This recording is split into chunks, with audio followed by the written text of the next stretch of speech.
ఒక ఆంధ్రప్రదేశ్ ఓటర్గా నేను కూడా మీ జిల్లా వాస్తవుడిగా నాకు అనిపించింది ఒకటి చెప్తాను సార్, జర్నలిస్ట్గా కాదు, ఇష్టం వచ్చినట్లు దూషించటం యాజ్ ఎ ఓటర్గా చెప్తున్నా, అది మీకు శాపం అయింది అని అంటున్నాను. నేను ఏమంటానంటే మొన్నటి ఎన్నికల్లో భువనేశ్వర్ గారిని ఉద్దేశించి ఇష్టం వచ్చినట్టు వల్లభనేని వంశీ గారు అలా మాట్లాడటం ఎంత దారుణమైన మాట కదా, ఎవరు యాక్సెప్ట్ చేయరు కదా.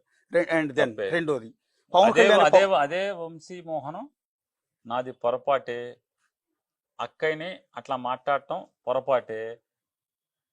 ఆ అక్కయ్య కొడుకు సుమారుగా ఒక 100 యూట్యూబ్ ఛానల్స్తో అతని ఆస్తిలోనే పెట్టించి నా పిల్లల్ని నా భార్యని తిడతంటే తట్టుకోలేక మాట్లాడాను, అయినా కూడా నా మాటలు వెనక్కి తీసుకుంటున్నాను, నన్ను క్షమించి అక్క అని చెప్పి మాట్లాడాడు.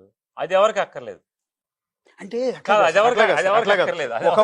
ఒక ఏమాత్రం ఇప్పుడు జగన్మోహన్ రెడ్డి గారు ఏమన్నా అనిపించాడా? జగన్మోహన్ రెడ్డి గారు పక్కన కూర్చుండగా అసెంబ్లీలో వంశీ మాట్లాడా? జగన్మోహన్ రెడ్డి గారు బహిరంగ సభలో కూర్చుంటే వంశీ అన్న ఆ డయాస్ మీద నుంచి అన్నవరం వెళ్తే మాట్లాడా? అతను ఒక ప్రైవేట్ యూట్యూబ్ ఛానల్కి ఇచ్చిన ఇంటర్వ్యూలో అది మాట్లాడాడు. అది జగన్మోహన్ రెడ్డి గారు చూడాలని రూల్ లేదు కదా, ఆ జగన్మోహన్ రెడ్డి గారు ఏం చూడలేదు కదా. అంటే మీకు ఇక్కడ లాజిక్ చెప్పండి. మీరు కూడా ఆ రోజు అసెంబ్లీలో ఉన్నాను. నేను జర్నలిస్ట్గా అడగట్లే, ఇక్కడ పబ్లిక్ గానే అడుగుతున్నా. ఆ రోజు చంద్రబాబు గారు అసెంబ్లీ నుంచి నమస్కారం పెట్టి వెళ్ళిపోయిన రోజు, నేను 45 ఏళ్ల నుంచి పరువు కోసం బతుకుతున్నాను, నా పరువు తీశారు వాళ్ళు, నా భార్యను ఉద్దేశించి దారుణంగా మాట్లాడారు. ఆ రోజు అంబటి రాంబాబు అసెంబ్లీలో మీరు అంటున్నారు కదా, నేను ఒక మాట అంబటి రాంబాబు ఆ రోజు అసెంబ్లీలో ఏమన్నారు, మాధవ్ రెడ్డి గురించి కూడా మాట్లాడారు అన్నమాట.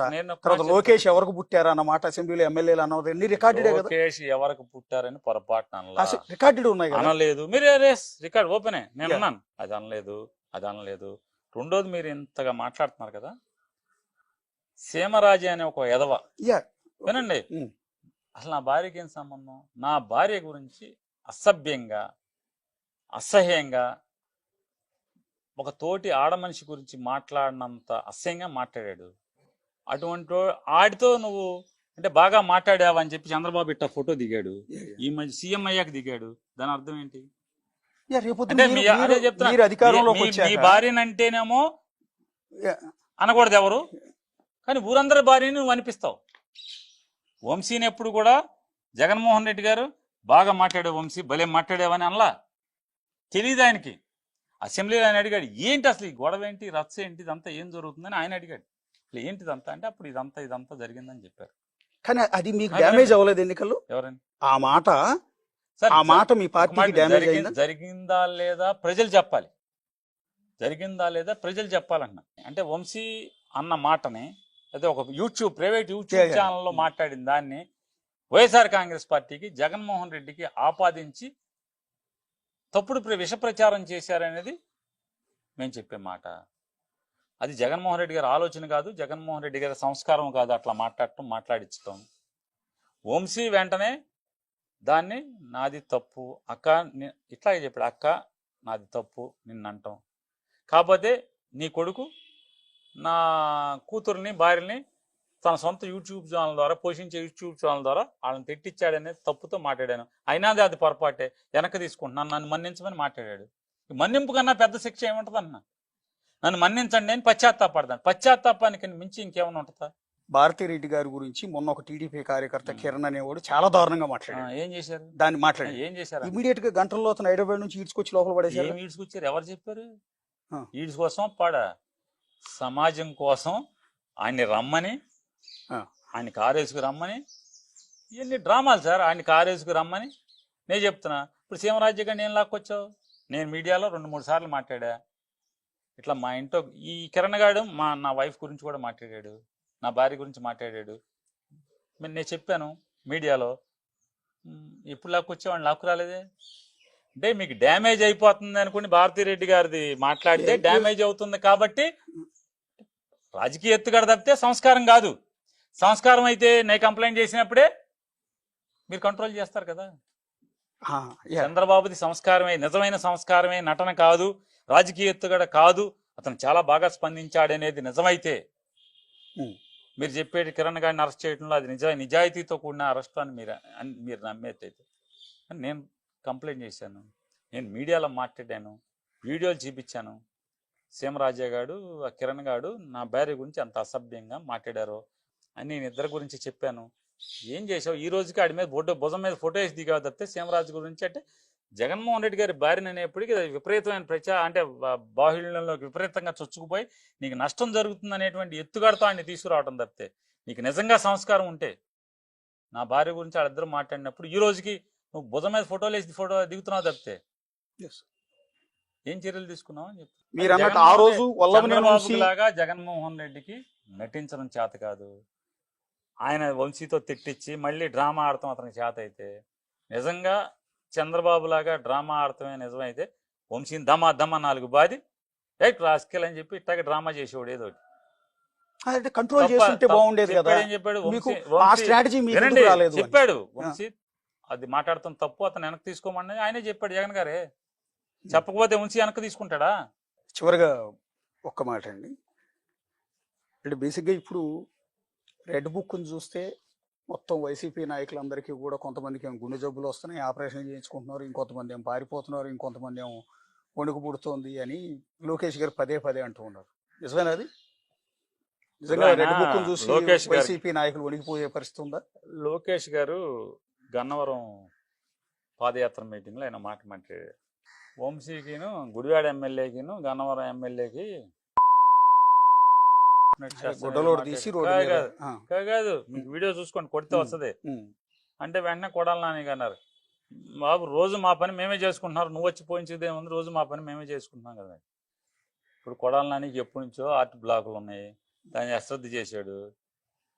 అంతేగాని ఒక్కసారి మూసుకుపోతాయి ఏంటంటే అమ్మ లోకేష్ పుస్తకం వచ్చిందని చెప్పని మొత్తం రక్తాణాలు మూసుకుపోతాయా?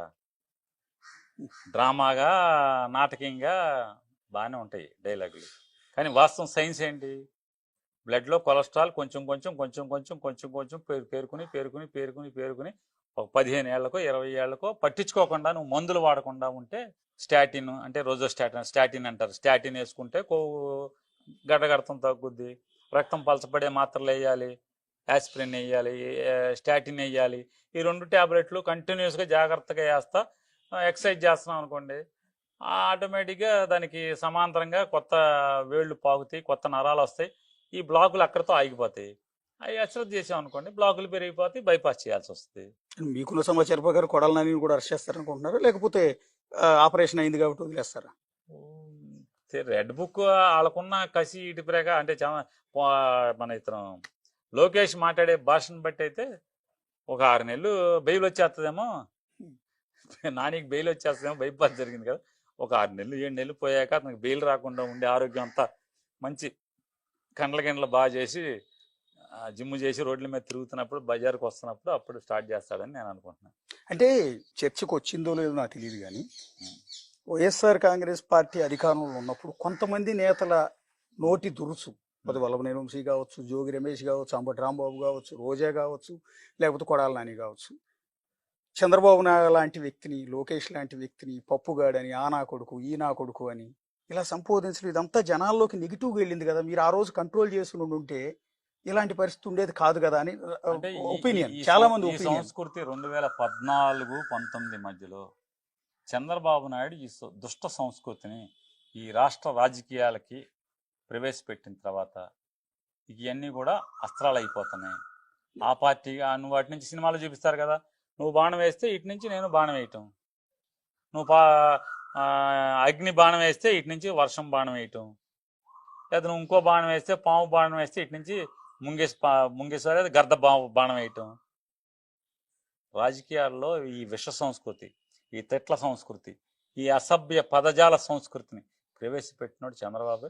ఇవాళ ఈ వ్యవస్థ పాడవటానికి, ఈ రకంగా అసభ్య పదజాలాలతో రాజకీయ నాయకులు మాట్లాడుకుంటాకి, ఒకరినొకరు తిట్టుకుంటాకి నాంది దాన్ని ఉద్ధరించినోడు చంద్రబాబే. ఇవాళ అందరం అనుభవిస్తున్నాం, అన్ని పార్టీలు తప్పట్లేదు. ఆడు బూతులు తిడితే ఇటు బూతులు, అంటే బూతులు తిట్టేవాడు ఎవరు లేడా? తెగ తిట్టాకున్నారు, పచ్చి బూతులు తిట్టేవాడు. అది యాక్సెప్ట్ చేస్తున్నాం. కాబట్టి ఇవన్నీ ఇప్పుడు లోకేష్ ఇంకొత్త సాంప్రదాయం తీసుకొచ్చాడు. యూట్యూబర్లకి జీతాలు ఇచ్చి వాళ్ళ ఇండ్లలో వాళ్ళని అసభ్యంగా బూతులు తిట్టించడం. చంద్రబాబు ఒక విష సంస్కృతికి ఆయన నాంది వాక్యం పలికితే, లోకేష్ మరొక విష సంస్కృతికి ఇంకా దిగజారి ఇంకా హీనమైన సంస్కృతికి ఆయన నాంది పలికాడు. ఇవన్నీ ఎక్కడికి వెళ్తాయో రాజకీయాలు, ఆంధ్రప్రదేశ్ రాష్ట్ర రాజకీయాలు ఏ స్థాయికి దిగజారుతాయి కూడా మన చేతుల్లో లేని పరిస్థితిలోకి వచ్చేస్తాను. మీరు చంద్రబాబు నాయుడు అరెస్ట్ చేయించారు ఆ రోజు అంతకు ముందు జగన్మోహన్ రెడ్డిని సోనియా గాంధీతో కలిసి లాలూచి పడి అతను అరెస్ట్ చేయించాడు 16 మాసాలు. సరే, ఓకే, అప్పుడు అరెస్ట్ చేయించారని రివెంజ్ తో చంద్రబాబు నాయుడు మొన్న అరెస్ట్ చేయించారు. రేపు ఇక్కడతో అయిపోతే దెబ్బకి దెబ్బ అయిపోయిందంటే అయిపోయింది. రేపు మళ్ళీ జగన్ అరెస్ట్ చేయించాడు కానీ ఖచ్చితంగా చంద్రబాబు అరెస్ట్ చేస్తారు.